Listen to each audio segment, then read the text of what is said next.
We're about to catch up with our buddy Dennis Dodd here on set today. Everything in Nashville brought to you by our friends at mybookie.ag. Yeah, don't forget code next round at mybookie.ag for that sign-on bonus up to $1,000. Mybookie.ag, code next round. Dennis covers the National College Football picture for CBS Sports. He is here in Nashville, of course. What is up, Dennis? How are you?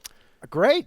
Great to be back in. It's like the season has started. I know. SEC Media Days, so I'm ready to go. Yeah. Can we step away from the SEC for a moment? Because there were a lot of people talking about the San Diego State situation, staying in conference there.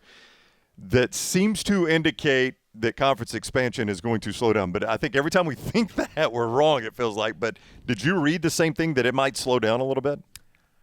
It's all predicated on what the Pac-12 gets or doesn't get, right. What kind of deal they get. None of that question isn't going to be answered until that piece is done. Brett Yormark is waiting for Colorado. He may be waiting for Arizona. He may be waiting for UConn. But the dominoes don't fall until we see what their number is. If some of those schools are uncomfortable with that number as it relates to the Big 12, which is $31.7 million per year, and then we go from there. But, yeah, those two things, those two conferences, yes. Big picture, it's definitely slowing down. Now, you've always said the Four Corners schools. You've said that many times, that you think the Big 12 wants the Four Corners schools, which are Arizona, Arizona State, Utah, and Colorado. Right. And I think there's a sense of – Brett Yormark said last week at Big 12 Media Days, and he's their commissioner, he said for the first time, like 14. He's like settling on 14, so 2 more that would suggest. I think it was 4 in the beginning. I think it's kind of crystallized to kind of Colorado and Arizona from the Pac-12. I definitely know they're interested. I know Arizona State's interested. And I don't think the Pac-12 is going away. It's not. There's going to be some form of Pac-12. I mean, in 2 days it might be the same. 10 or whatever, 12 in the Big 12 and 10 in the Pac-10. But this thing has just gone on so long. I've lost years off my lifetime. It does feel that way. So here in conference, we were talking before you jumped on about Hugh Freeze. And, such an impressive guy to sit down and just talk to. The guy, everywhere he's been, he's won double digits. What is your expectation? Obviously, the SEC is going to get better next year with Texas and Oklahoma. Everything gets more crowded, but this guy can coach. He's a plug-and-play guy for Auburn. Now, as far as success goes, this year, I don't know. I don't know. 8-4 seems to be the ceiling, but I'm talking about long-term. This isn't Brian Harsin. Hugh Freeze knows the landscape. He knows the leagues. He knows the players. He knows recruiting. It's a plug-and-play successful coach, one of the few humans on earth that have beaten Nick Saban twice, and I don't have to say that. That's his calling card. So I think Auburn's in a great place, and I love Hugh. And this is from a guy who was on the ground floor of covering all that, at Ole Miss from the very beginning with Thomas Mars and all that. I just love his story. The way he's come back, and I think it's really genuine, the emotion he's showed here. God, I never thought I'd be back in the big time, especially in the SEC, and now he's got his chance. I'm fascinated by Nick Saban's state of mind going into this season, because he comes here. Georgia's back-to-back national champions. LSU is my guy's pick to win the national championship. Likely will leave here as the favorite to win the West. Nick Saban's in a different place than he has been most times here. What did you take from Nick in your time with him here? Yeah, I've got a story posting right now about that, because in talking to the players yesterday and in talking to Nick, he came in our CBS Sports digital room. He was really, really good about that. Basically said, without saying it, no surprise, it's going to be pre-2014 game manager, play defense, punt, run the ball.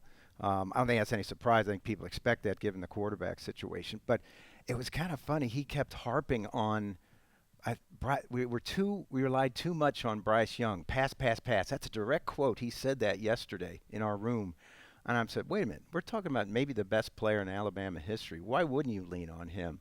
And my takeaway from that statement was that was a shot at O'Brien. Yeah. And, and I love Bill. And I think, why wouldn't you lean on this guy? For 2 years, a Heisman and a SEC title, no national championships.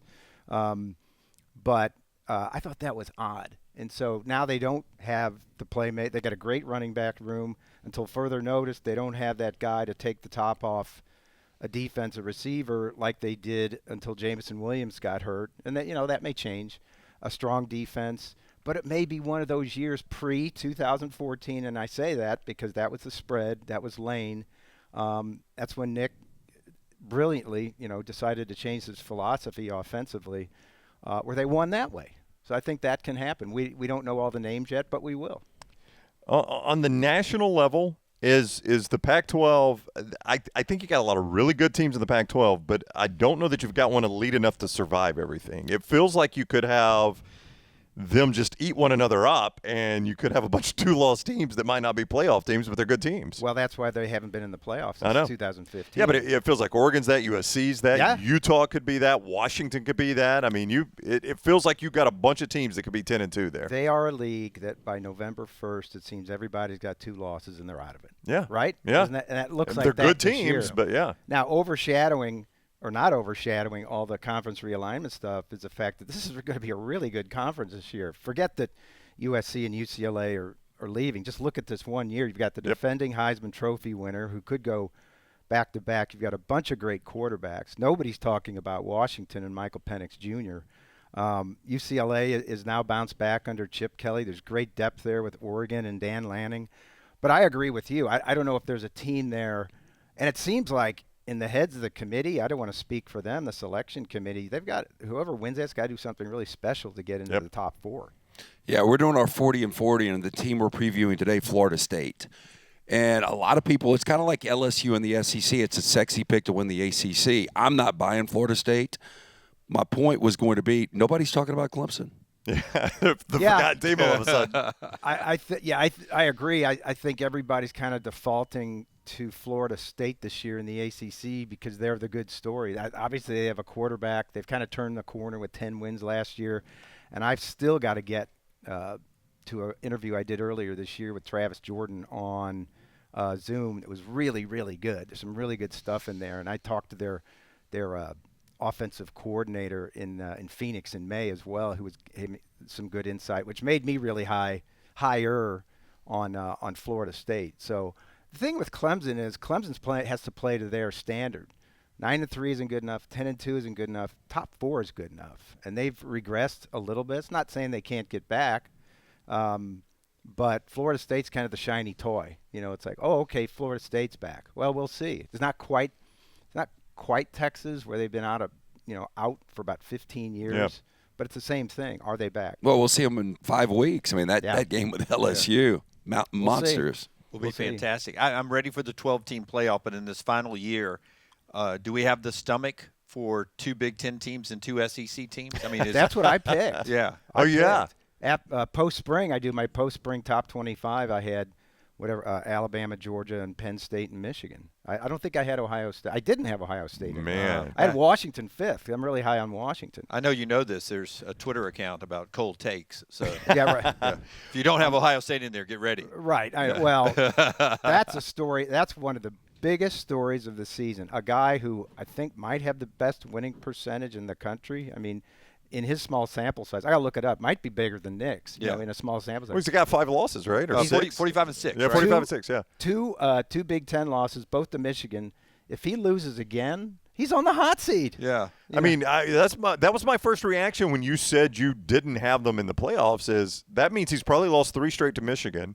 Right. And it's at Michigan. The game's at Michigan. And would not have won the Big Ten, which they value very much. Yes. I mean, the Big Ten championship, obviously. I mean, that would be – it's hard to say it because of the record he's got. But, boy, that would seem like the Wolves are at the door at that point. Yeah, Ohio State fan has to declare, is it more important to beat Michigan, which kind of means you're going to win the Big Ten, or to win the Big Ten, or to get to the playoff, or to win a national championship?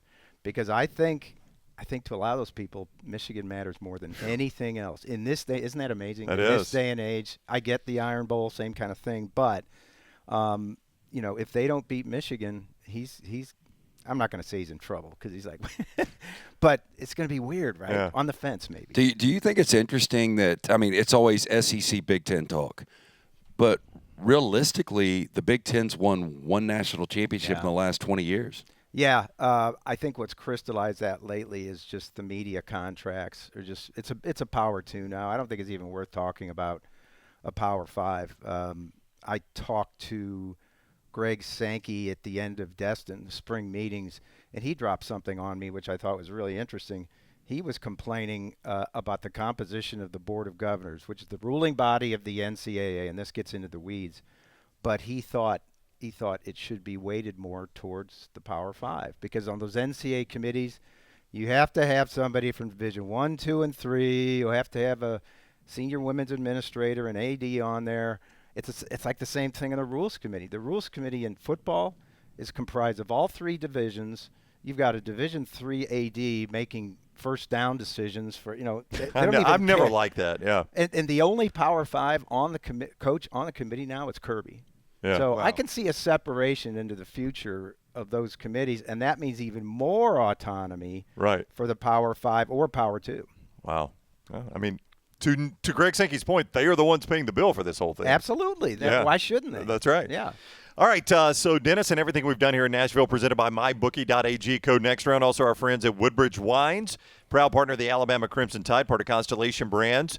And Woodbridge Wines by Robert Mondavi. The wines are fruit-forward, smooth, made for sharing. Woodbridge Wines offering you a wine that doesn't get uptight about wine, so you can have wine your way.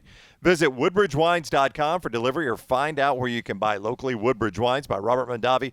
Please enjoy responsibly. Dennis teased that column about Nick Saban in Alabama, CBSSports.com for that. CBSSports.com. We're about to give him a lovely parting gift here, a bottle of Redmont vodka, right?